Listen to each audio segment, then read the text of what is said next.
know some of you. I have been pastor of St. Martha's since 2001. I started putting the relics in after a couple of years. I'll tell you about relics, though, after I talk to you a bit about the Feast of All Saints' Day. In the years either 609 or 610, on May 13th, Pope Boniface IV rededicated the old Roman temple, the Pantheon, which had been the temple of all the gods of Rome, and still exists, into a church dedicated to St. Mary and all the martyrs of Rome. And May 13th became the annual feast day to celebrate that. And it was automatically pretty popular. They had pilgrims coming from all over on May 13th. That created some problems, though, because they didn't have enough food to feed everybody on May 13th. They hadn't had a harvest yet. So there's a number of reasons we shifted to November 11th. For one, Pope Boniface IV built a chapel dedicated to all the saints in the old St. Peter's, and he did that on November 1st. That was in the 700s. Also, by that time, the Irish Church was celebrating on November 1st, and they had spread that custom through Irish monks to Northumbria and into Germany. And Alcuin of York, who was the head of Charlemagne's school, brought the custom to Charlemagne. And he said, this is when we celebrate All Saints. And he had shifted it to All Saints. Now, the reason for that is because today is Celtic New Year. It's Samhain, first day of the year, and they began the new year at the winter season, the bleakest season, because this was the season that they were most terrified of getting through. And so they wanted to hem it in with a lot of religion to try to help them. This is in pre-Christian Ireland. So the Feast of All Saints, the part of Samhain is that there's a very thin space in the wall that separates us from the other world, and it gets thinner at the 4 lunar quarters. So this is supposed to be a day where it's easier to slip to the other side or for them to slip over here. And so it became a day where they prayed to remember the dead. So the whole month of November was dedicated to the dead. And it seems, since most people were already celebrating that, appropriate to connect up the Feast of All Saints with it. And it also became a good time because the harvest was complete and they could feed all the pilgrims. So it's how we got to All Saints' Day. There's other aspects, but that's a general idea. Now, about relics. I love history, as you'll probably figure out. And when I was a teenager, a priest gave me a relic of St. Dominic Savio. And I liked the feeling of tangible connection that it gave me with the saint. And I liked the feeling so much that I tried to continue to reproduce that feeling through the years, and then wanted to share it with others. And so I've been collecting relics for a long time.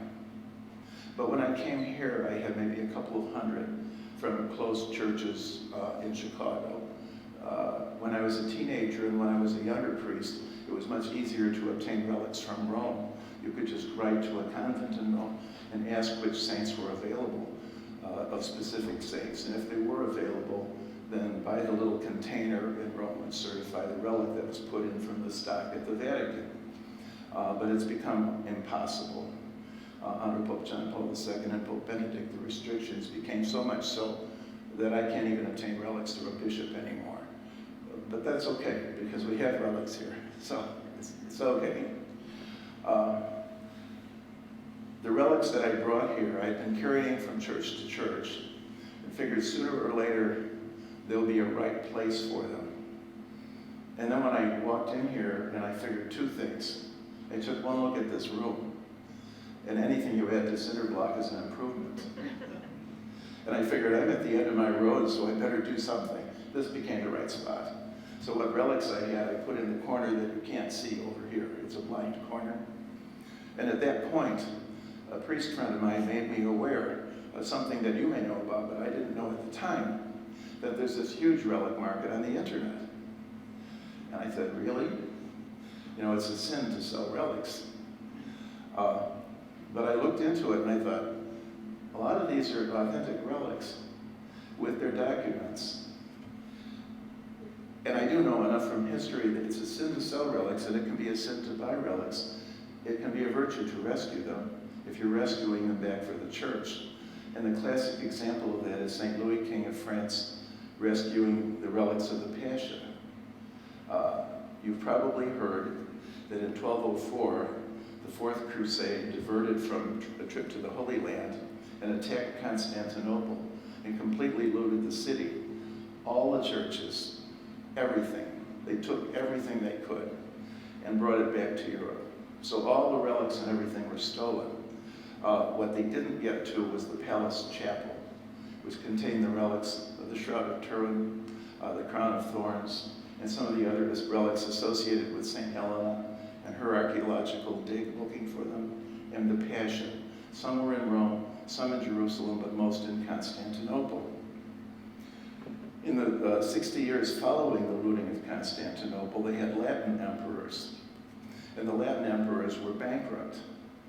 So in order to make some money, they hocked all the relics from the chapel to bankers in Venice. So they were all locked up in a bank vault so they could make enough money to keep the empire going. And St. Louis was scandalized by this. So he decided he was going to try to rescue them from the bankers. Now he, frankly, nearly bankrupted France doing this. But he obtained the Crown of Thorns and the other several relics of the Passion that he brought to Paris. And in 1248, he completed the building of the Sainte-Chapelle, which, if you've been to Paris, is this gorgeous Gothic chapel, which somehow miraculously survived the French Revolution. And it was built exclusively for the relics of the Passion. Now, at the time of the French Revolution, the chapel was looted, but instead of destroying the relics, as they did in many other places, they took them all and put them in the National Library.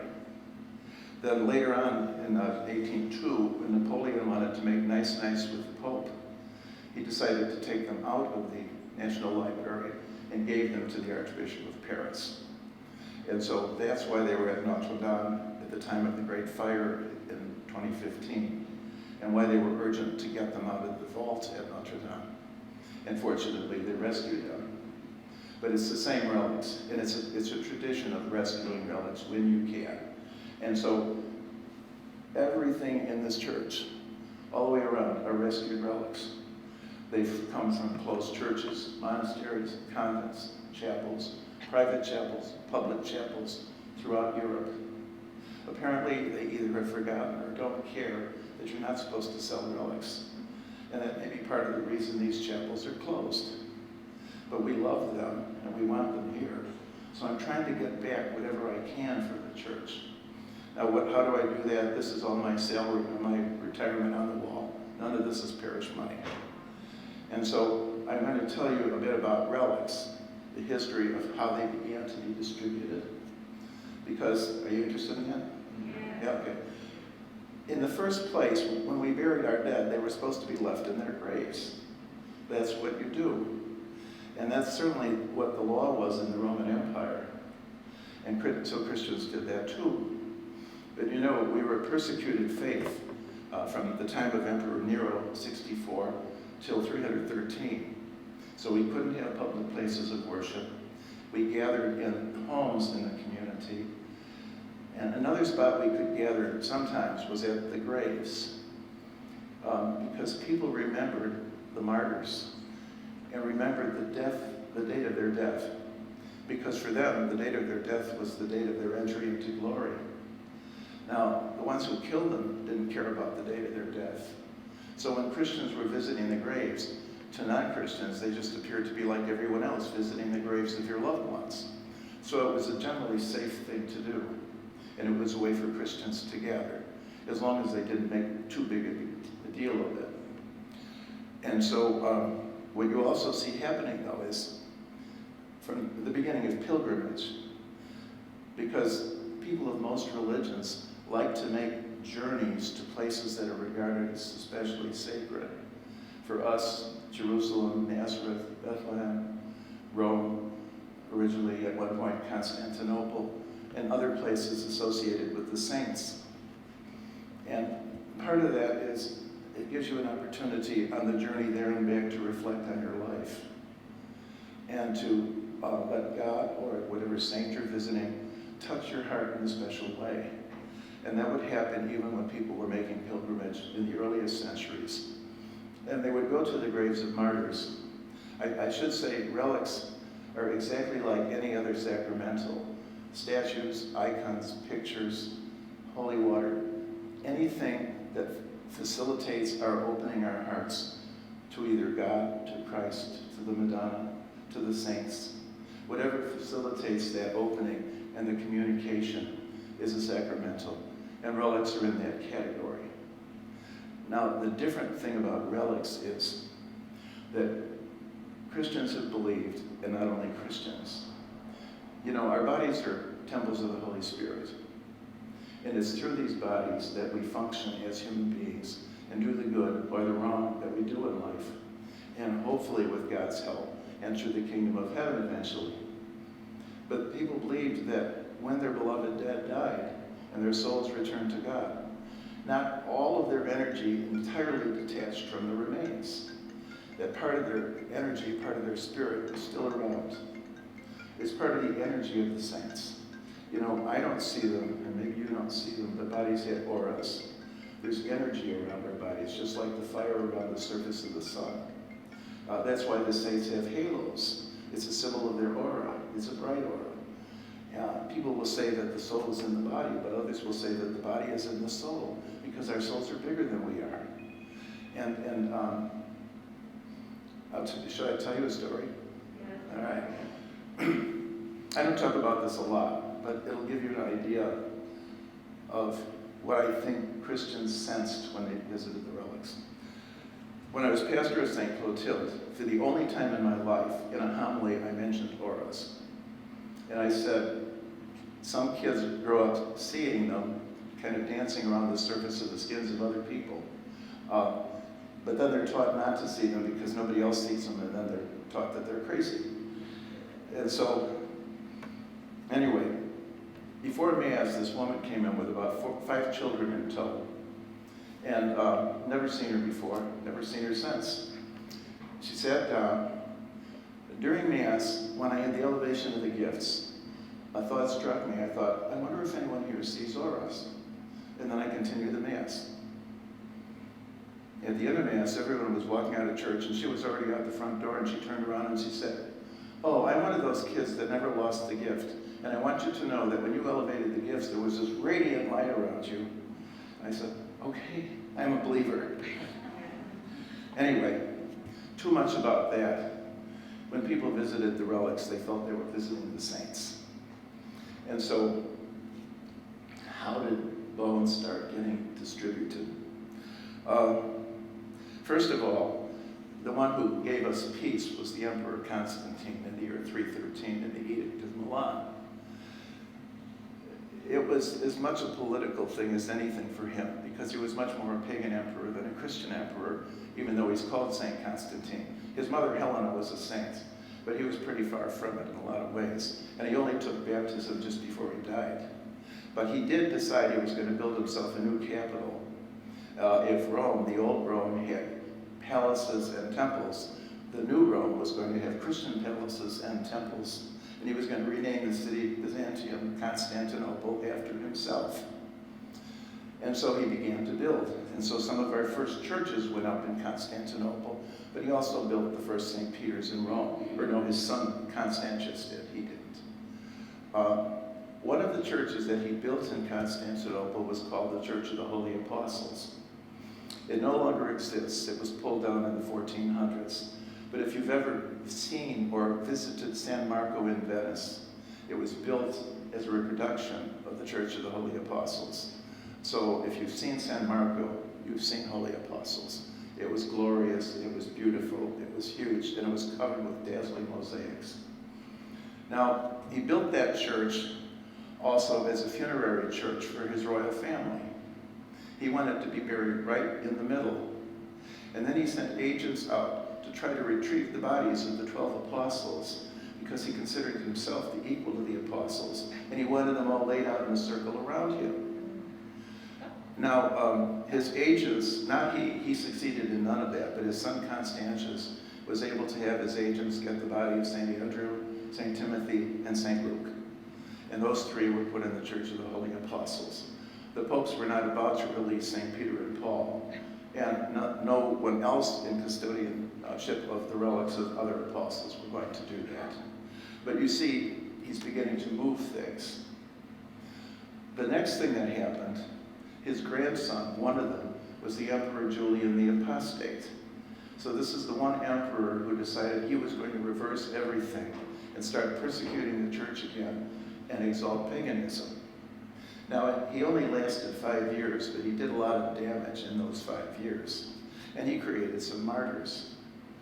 In Rome, after the Peace of Constantine, the Christians who had always known where St. Peter was buried now decided to build a little cenotaph, not a big thing, just a monument over his tomb, so that when they gathered it was something more reverent just than the spot that they knew. Now they were worried that one of Julian's agents would come and desecrate the bones of St. Peter.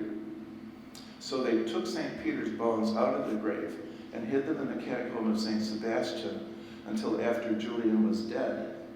Then they brought them back to St. Peter's grave, but they also thought, what happens if another Julian comes along? So instead of putting them in the grave, they put them behind a wall adjacent to the grave, and then carved in Greek letters a little message, Peter here, which got lost into the graffiti through the centuries until it was finally identified in the mid-60s of this last century. So under Pope Paul VI, they were finally able to say, these are the bones of St. Peter, and test the DNA against the skull of St. Peter, which was in St. John Lateran. But see, now there's another moving of remains. The next phase was more massive. The barbarian invasions of Italy. When they started pouring into Italy and looting and attacking cities, they figured out quickly enough it's easier to loot a grave than to loot a city because the dead don't fight back. And the graves of the saints at this time were covered with silver, gold, and jewels, many of them. And so they would start looting and then just dumping the bones. So when the popes became aware of that, they sent representatives out to take the bones of the saints out of the catacombs and bring them into churches in Rome so that they at least be behind the city walls. The Church of Santa Potenziana in Rome is a relic church. They put a lot of those remains under the crypt floor, and there's marble slabs in the church with the names of all the various martyrs that you can find in the basement. And that happened in many of the churches. The next and the last phase I would talk about is, by the High Middle Ages, a couple of things. I talked about the importance of pilgrimage to people, but only the wealthy could do that. The poor people, especially in Europe, were peasants who never left the land generally. Holy days were their only days off, and they never got to go to shrines because they were too far away. So bishops and abbots and abbesses, kings and queens, would ask the Pope and others who had access to the relics, if the poor can't come to St. Peter, can we bring part of St. Peter to the poor? So the distribution of relics was for the sake of the poor. It's in the same thinking that all churches have Stations of the Cross now. Not everybody could make pilgrimage to Jerusalem and walk the Via Dolorosa. So they put the stations in every church so that everyone could walk the same path if they wanted. And then in meditating on the same mysteries, be blessed with the same blessings that pilgrims who could afford the trip would make. So you see how things began to evolve and relics began to move. So by the High Middle Ages, some of the great cathedrals throughout Europe were loaded with relics. Are some of them fake relics? Probably. But I think generally they tried to guarantee that what was being distributed was authenticated as much as possible. And for a lot of the relics that come here, I not only want the certification papers, but if possible, to know the provenance. Where have they been throughout history until they got here? Sometimes you can't know that, but when I can find it out, I do. So I'll talk to you about some of the relic groupings that have come here since my time anyway. At about the time I became aware of this internet market, I saw that there was a fellow in Belgium who was selling relics that were supposed to be from a recently closed convent in southern France. And that's all he said. But I could see that they were all wrapped neatly in little paper and with beautiful nun handwriting in French, identifying the name of the saint. And I thought, okay, these are all from the same convent. And I was able to figure out eventually, because one of the relics had written on the back, Saint Clair Lyon. Well, I thought that's what it was anyway, so it turned out that I was right. These are relics that were hidden during the French Revolution. You probably know about the French Revolution. 1789 to 1794 was the biggest impact of the revolution. It started out a good idea, and France needed a revolution. The poor were in desperate shape. And the idealists generally wanted to model themselves after the American Revolution, which had just been finished. And Lafayette even came back to Paris to try to help them with that. But as you know, it went sour pretty quickly, and the most radical element took charge in Paris and turned on the aristocracy. So pretty soon, the goal was to execute every noble in France, and then ultimately the king and the queen. And it turned on the church. At first, the church was generally supportive because they knew change was needed. But they issued an edict that said you had to pledge your loyalty to the French government over the Pope. And a lot of people refused to do that. When they could, they'd flee the country. Many of the bishops got out that way. But 2 bishops and an archbishop were executed. And many priests, nuns, and brothers went to the guillotine because of this. And by 1892, all the monasteries and convents were closed. And by that time, all the churches had been closed. And they were looted, and then some of them later on were turned into temples of the goddess of reason, but many of them were just left empty. So when devout Christians could do so, if they had time to do so, they would slip into the churches and take the bones out of the reliquaries to hide them. Because the revolutionaries, many of them were former altar servers, they knew exactly what was in the churches, and they wanted to go for the gold and the silver and the jewels. They didn't care about the bones, and they just would have burned them. So when people took the relics, they hid them. And then after the reign of terror was over by 1794, then relics would begin to resurface. And ultimately, many ended up in the hands of the Archbishop of Lyon, because Lyon is the oldest diocese. He's the primate of France. So it would have been his job to recertify the relics. Now, one of you were asking about the different kinds of relics. A first-class relic is part of the body of the saint. Anything, bones, hair, skin, anything that's part of the body. A second-class relic is something that belonged to the saint, part of their clothing, something they used, some property of theirs. A third-class relic is something that was touched to a first-class relic of the saints. So a certified first-class relic has to be put in a container, attached to the container with red threads and sealed with a red wax seal with the coat of arms of the sealing prelate, whether it's a bishop or an abbot or the pope. An accompanying document is a form letter that tells you, written in, who the saint's relic is, what kind of relic, if it's big enough, and what the container looks like. It's signed by the bishop, and it has the same coat of arms on the paper. That's a fully certified relic. Now, when people were trying to rescue relics, they weren't thinking about documents. And even if they were, there wouldn't have been time and they wouldn't know where to look. And so these had to be recertified.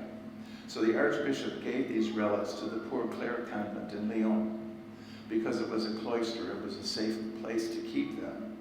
And the Poor Clares in Lyon themselves had been heroic during the Revolution. They got to the point where they were condemned to death and on the scaffold when something miraculously happened to reverse that story, and they lived. So they were the first custodians of some of what we have here. In 2002, the Poor Clares left Lyon and moved to Crest in France. And they took their stock of what was left and divided it between 2 other monasteries and gave some to an antiquarian. It didn't occur to them that those things might end up being sold. So only when I contacted them, then they find out what happened. But by then, they were in this shrine, and I sent them a book about the shrine, and they were delighted that they ended up back in the church. But in the meantime, I acquired whatever I could because I thought I knew where they came from. And I'll tell you some examples of what comes from the Poor Clares. If you look to the end of the stage, there's a column with a gray statue on it. That's St. Fiacre, the patron of gardeners. There's a bone in the reliquary about the size of my fingertip. Underneath it, there's a little piece of paper that was wrapped around it with the inscription in French, St. Fiacre. And just so you can see how it came, and you'll see it in the reliquary. In the display case that you can't see around the corner, there's a cover of a summer breviary that belonged to St. John Vianney, the curé of Ars. And next to it is a cloth bag that he kept his chalice in. Then if you look up, you'll see a relic of St. Philomena, a carved bust of St. Philomena, and then next to it on the left, there's a brass reliquary with a little bell the curé of Ars rang when he brought communion to the sick. So they're from the Poor Clares. Out in the lobby here to the right, there's a display cabinet with lights around it, and on the top shelf are several relics of St. Colette. She was the second foundress of the Poor Clares after St. Clare. She was a reformer. She was a contemporary of Joan of Arc, who died in the early 1400s and was buried in the convent in Poligny in Franche-Comté, southeastern France. When the nuns were thrown out of that convent, they took St. Colette's bones and they wrapped them up and gave them to a family in town and said, "Hide these." Then the nuns all went into hiding, and they all survived the revolution. So they came back later on, and they testified before the Archbishop of Besançon, "These are the relics of St. Colette." And in 1818, they were put in the refurbished chapel in a new reliquary. And what you see on the top shelf is several of her relics with the letters signed by the curé of the town and the 3 nuns who saved the relics that were wrapped around the relics. So we don't have the bishop's sign, but we have the letter written by the ones who saved St. Colette. So that's on the top shelf. The lower shelf, they did the same with the bones of St. John Francis Regis. He was buried in the shrine in La Louvesque in Provence, and they took his bones and hid them with a doctor in town. And then in 1806, they were able to refurbish the chapel, which had been totally wrecked, and build a new reliquary, and then put his bones in. So there's a letter from the Vicar General of the Mons diocese that was wrapped around a pile of black fabric that's part of his cassock. You'll see in a silver tray on the lower shelf. It says, "These are the remains of St. John Francis Regis, which we're now putting in the chapel in La Louvesque." Now, that was an important month, August of 1806, because that same month, the teenage curé of Ars visited that chapel because he was flunking Latin, and he wanted to ask the saint to help him pass.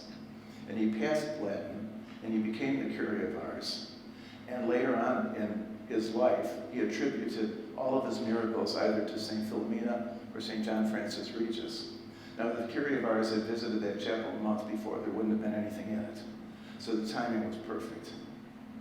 Other things from the Poor Clares, I apologize, but I see that 4 lights are burned out back here, so it's a little dark. But if you see between the 2 sections, there's a bust of a woman. It was carved for a church in Vienna in 1740. Remember, Queen Marie Antoinette was an Austrian princess, so she might have seen that bust in the church when she was a little girl. And it seemed the right kind of reliquary to put part of the jawbone and 2 teeth of St. Christina the Martyr. So you see them in the reliquary. It's on the column between these 2 sections. Now, next to the giant statue of St. Sebastian here, you'll see a gold house. And in that house, part of the pelvis of St. Nicholas. That also comes from the Poor Clares. In the day that the Cubs were celebrating their victory downtown, 2 scientists came from Oxford. If you've ever seen the TV series Finding Jesus, they're the scientists that appear in 3 out of the 6 of the series, identifying relics of the cross, dealing with the Shroud of Turin. They came here, and they took a sample from the bone of St. Nicholas because it's not back in a reliquary. And then the following year on the Feast of St. Nicholas, Oxford University released the information that this person died around the year 340, which is exactly when St. Nicholas died. So it confirmed the date, at least that. And now we can check that bone against his bones, which are in Bari and in Venice. This bone is probably from Venice originally. And then we know we have his DNA because of that relic. I'll tell you about, are you in a combing yet, or should I keep going? You're all right. If anyone needs the washroom, out the hall and to the right, there's room for more than one. There's one over here that's disabled access. All right, the next source is monks. These are also relics that were hidden during the French Revolution. When the looters finished wrecking all the churches in France, they moved north into what is now Belgium. There was no Belgium until 1830, but it was Spanish Netherlands. And they worked their way across from west to east. First of all, they hit the monastery of Aulne. It was a big Cistercian monastery. It had a library with 50,000 books, 5,000 of which were pre-printing. And so the abbot and the monks grabbed whatever they could, loaded up 8 cartloads of treasure, and fled. The next day, the army came through and burned everything to the ground, including the entire library. But the abbot and the monks and stuff survived. So you can see those relics in some churches in Belgium now. Now, 2 things happened. A lot happened as a result of that. One thing was the University of Louvain, which is also in Belgium, was concerned that the army might attack them too. So they sent a letter to the Holy Roman Emperor asking him if he would issue a new charter for the university, making it more secular and less a Christian university, attach it to the emperor, in other words, to try to save it. And he issued a new charter. And the charter was issued and spread around the same month that the looting was going on. And it happened that when I ordered, there were a bunch of documents in French about the Cistercians in the Low Countries in the 1700s, which I purchased from some dealer in Athens, and stuck in those documents was a copy of the charter. So you could see the charter out in the lobby or in the hall, issued to try to save Louvain University. It worked at the time, but eventually the university was looted, it was closed, and then it reopened as a Christian university. And then it was bombed in World War I, and it was bombed in World War II. So there's really nothing left of Louvain from the Middle Ages, but it's still going on. So we do have that charter that you can see out there. Then the abbot of Stavolo-Mameli became aware that the army was coming. Now, Stavolo-Mameli is big in our story. If you look to the right here, there's a statue of a bishop in a gold chasuble, and underneath you can see a skull. That's the skull of St. Remonculus. He's the founding abbot of Stavolo and Malmedy.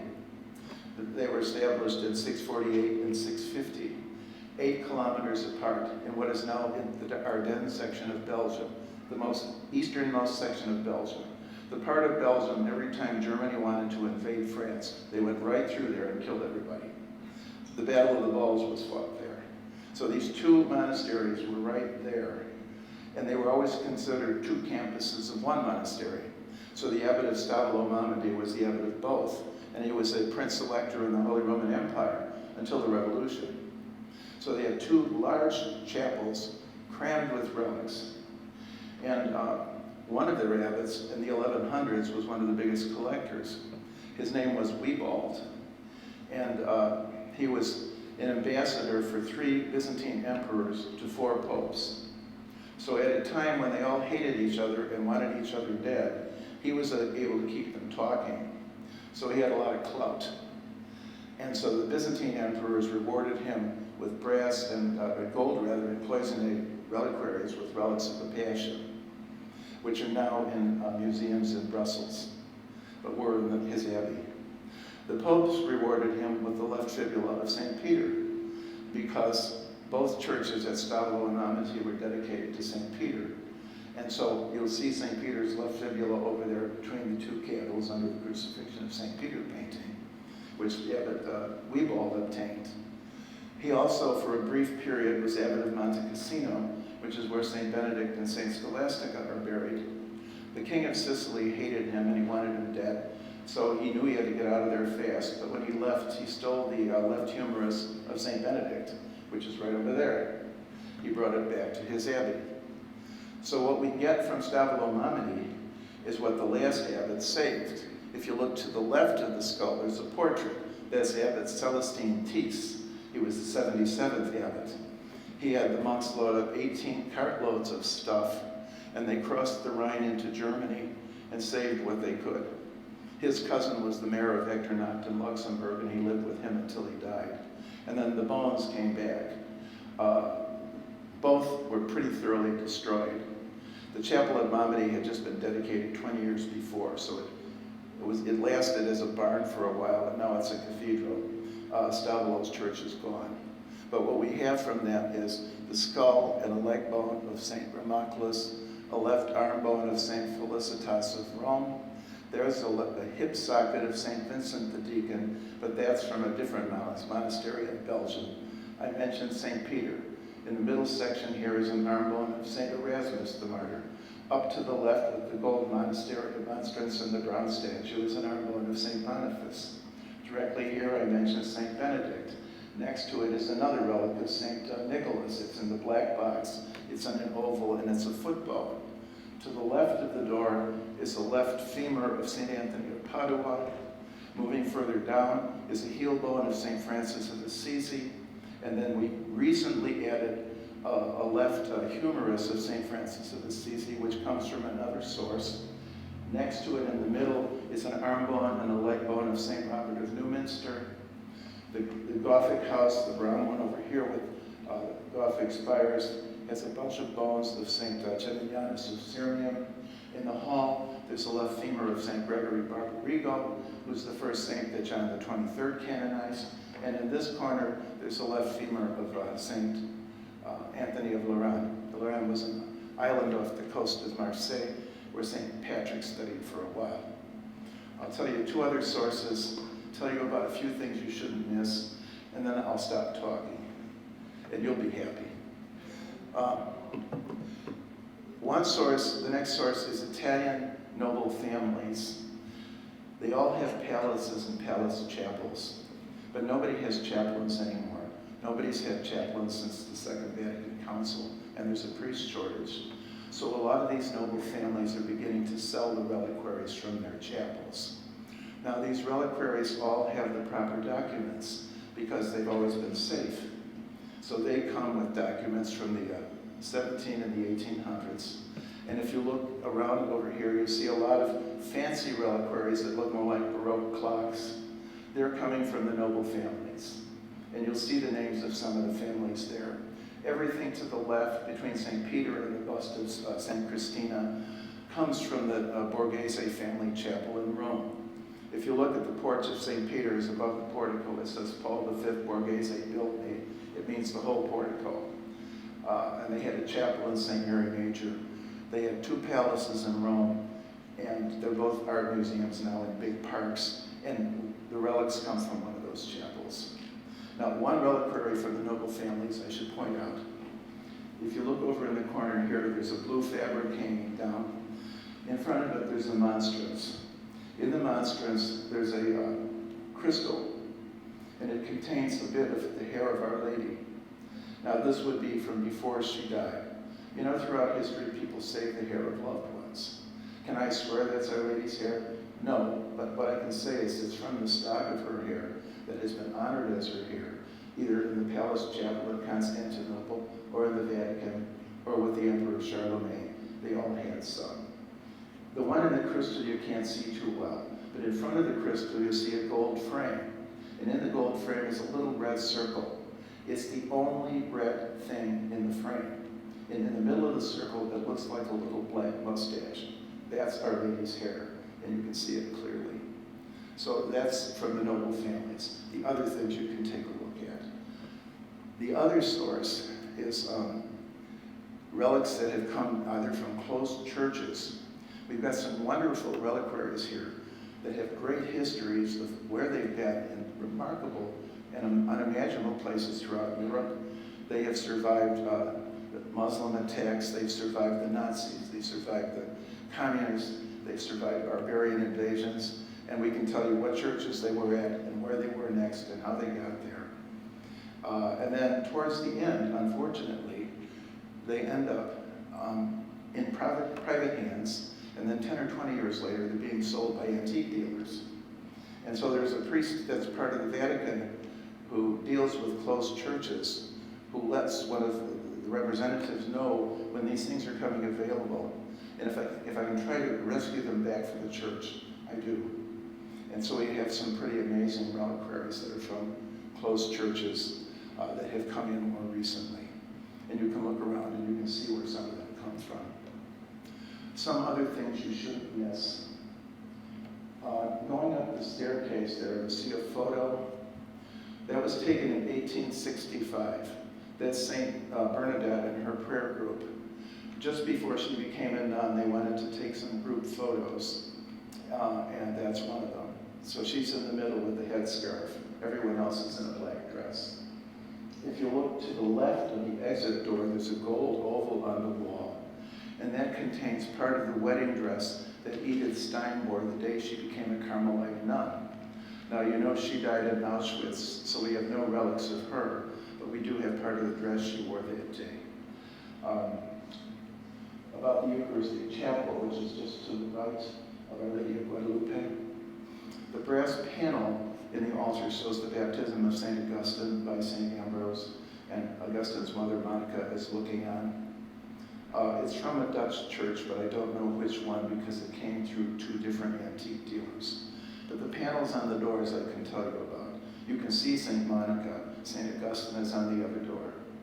They were in the Martyrs of Gorkum Church in The Hague. In the worst case of friendly fire in World War II, the RAF fired rockets on the main park in The Hague because the Nazis were firing rockets from the park.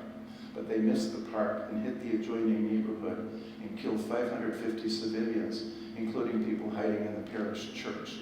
So the church was blown up, the people were killed, but those two panels were in the church. That was March 3rd, 1945, I think. Now the same week, the Allies bombed the Cathedral of Rouen and St. Maclou, a big Gothic church across the street from it. And one of the relics in the cathedral that was hit was a relic of St. Lambert, who was a bishop of Liège and a martyr. So the reliquary was blown up, but somehow the bone and the little silver nameplate attached to the bone and the wax seal were not harmed. So they were placed in another smaller Gothic reliquary, which looks medieval, but it's 20th century, and it's on a stand right behind the choir screen here. So there's two things that survived World War II. One relic calls attention to itself. If you ask me who my favorite saints, I don't know. There's a lot of them that I really love. We have a relic of the hair of St. Teresa of Lisieux, the little flower. It was cut when she became a nun, so it's a full lock of hair. It looks almost like a cigar. It was saved by her sister Celine, who was another nun in the convent. And then it was passed to Sister Marie de Jésus, who passed it to Sister St. John of the Cross, who died in 2014 at the age of 95. And I got it from her nephew, who lives in Malta. When the box arrived here in 2014, the bubble wrap blasted me with the scent of roses. And the hair gives off the scent of roses all the time. Now, we have a problem here, folks. I'm glad to lift the dome and let you smell it, but the problem is COVID. You'll all be breathing in and out of the same dome.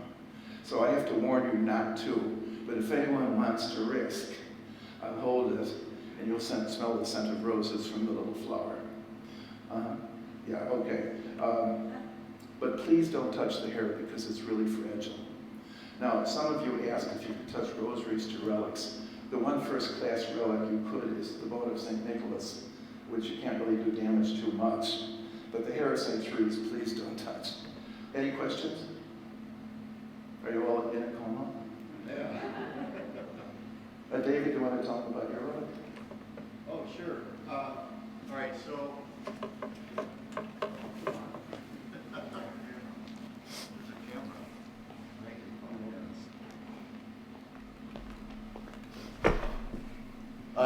first off, thank you, Father Dennis. I think we are in a coma, and it's a coma we all want to be in. Oh, goodness. I think it would be a really nice coma to be in if we were just surrounded by saints like this. So thank you. And the history portion of every relic is phenomenal and fascinating. And in fact, there should be a button on every saint that you can listen to. Push the button and it's Father Dennis talking about where the relic came from and the history behind it. Is there anything like that on the website at least, where they can read about Not yet. every... They'd like me to do a video, but the problem is we're getting new stuff every week, and I have to fit it in. So I give a tour this week. By next week, things may be slightly different. Yeah, so he's saying that it's always changing, so Someday. yeah, great. This really means a lot to me. You know, about 8 years ago, I proposed to my wife at a shrine with over 5,000 relics out in Pittsburgh. And who knew that I had to go all the way to Pittsburgh to be surrounded by so many saints? I could have just done it here in Morton Grove. But I love this. So Father Dennis, I'm sure that a lot of people are going to be asking you questions after this, and I'll allow for that. And I know you'll be lingering a little bit. Great. And I definitely want to go see our Blessed Mother's here for sure. And I know my girls want to as well. I brought, for everybody's enjoyment or reverence, is one relic that's important to me and my family. It's of Padre Pio.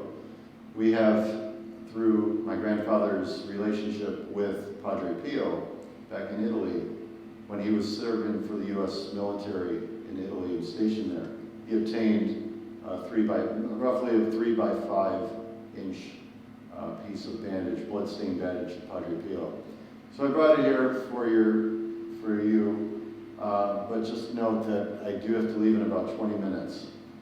So please, if you want to, there's an article that you can read about how that was obtained and the relationship that my grandfather had with Padre Pio.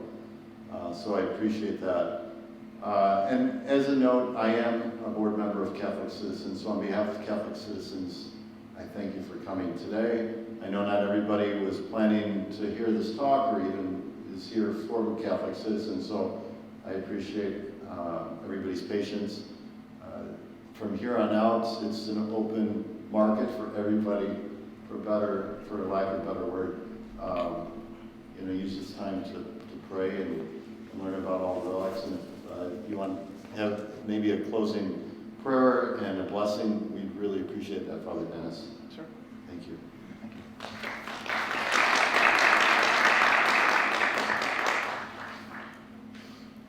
Also with Padre Pio in the display case over here, you can see a chalice that he used with the other Franciscans in his monastery.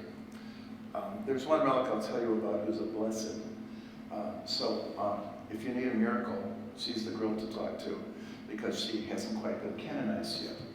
And she's behind the choir screen. Blessed Margaret Plantagenet Pole was Countess of Salisbury, a cousin of King Henry VIII, executed by King Henry VIII. Her uncles were King Edward IV and Richard III. When they both died, the family was the Plantagenets for 300 years. Now the Tudors took over. Henry VII became king, and he began to kill off her relatives because they were a threat to his throne. They were more noble. So her brother was executed. She was married to Sir Richard Pole, and I guess because she changed her surname, she was able to survive for a while. When Henry VIII succeeded, he liked his cousin. He felt a little bad that a lot of them had been executed by his father. So he made her the godmother to Princess Mary, the only child by Catherine of Aragon that they had who survived. She was her godmother. She became Catherine of Aragon's closest friend for 20 years. And then when Princess Mary was raised, she went back to her palace. She was Countess of Salisbury. She was a wealthy woman. And then Henry VIII fell in love with Anne Boleyn, and everything unraveled. And he began to persecute the church. It led to the closing of all the shrines of the saints, the closing of all the convents and the monasteries, and the martyrdom of dozens of people, Thomas More, John Fisher, and so many others. Margaret was smart enough not to say anything. Now, Thomas More tried that too, and he still ended up being betrayed. But she just refused to make any comments because she knew Henry. And she survived for a while that way. But one of her children was a cardinal in Rome whose education had been paid for by Henry. So he wrote to Reginald and he said, I want you to write a book supporting what I'm doing. So instead, Reginald wrote this excoriating attack on what he was doing and named every martyr who had died as a result of him. And so since he couldn't get to the cardinal, he arrested Mother and he put her in the Tower of London. So she's a 62-year-old lady, pretty crippled with arthritis. She has only the dress she was wearing that day, no blankets, and she's locked up for 2 years. And then one day he decides it's time for her to die. During all that time, nobody could get her to say anything she could be accused of. But he got tired of waiting. So she was ordered to come down into the courtyard. And the executioner was up north killing other Catholics. So all they had was a teenager who had never done it before. And so he hacked into her shoulder, and it took 10 more blows before he got her head off. It was the most grisly execution of a noble they had ever seen.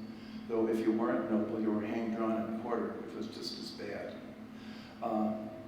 And her body is in the Chapel Royal there, but there was nothing left of her head to put on London Bridge. Her husband, or her son, though, succeeded the Archbishop of Canterbury as Archbishop of Canterbury under Queen Mary for the 5 years she was queen. And at that point, he retrieved his mother's jawbone and 11 teeth, which is what you see behind the choir screen. And as I say, she's Blessed Margaret. So she needs the miracle to be canonized. So if you're looking around for any miracles, she's the lady to talk to. And there were prayer cards in our gift shop, which is down the hall to your left, and they're free on the table. You can just help yourself to them. You might also notice for a lady that died in 1548, all of her teeth are in amazingly good shape, much better than mine are. Let's say a prayer. Loving God, we thank you for this day. We thank you for all the saints, the people who are saints in our lives, who guide us, who inspire us, who model the faith life for us. We ask your blessings on us, that each one of us, in whatever ways you'd like to grace us through this day, will be touched by your grace and be channels of your grace to others. We pray for those we love and those we should love, through your Son, Jesus, our Lord. Amen.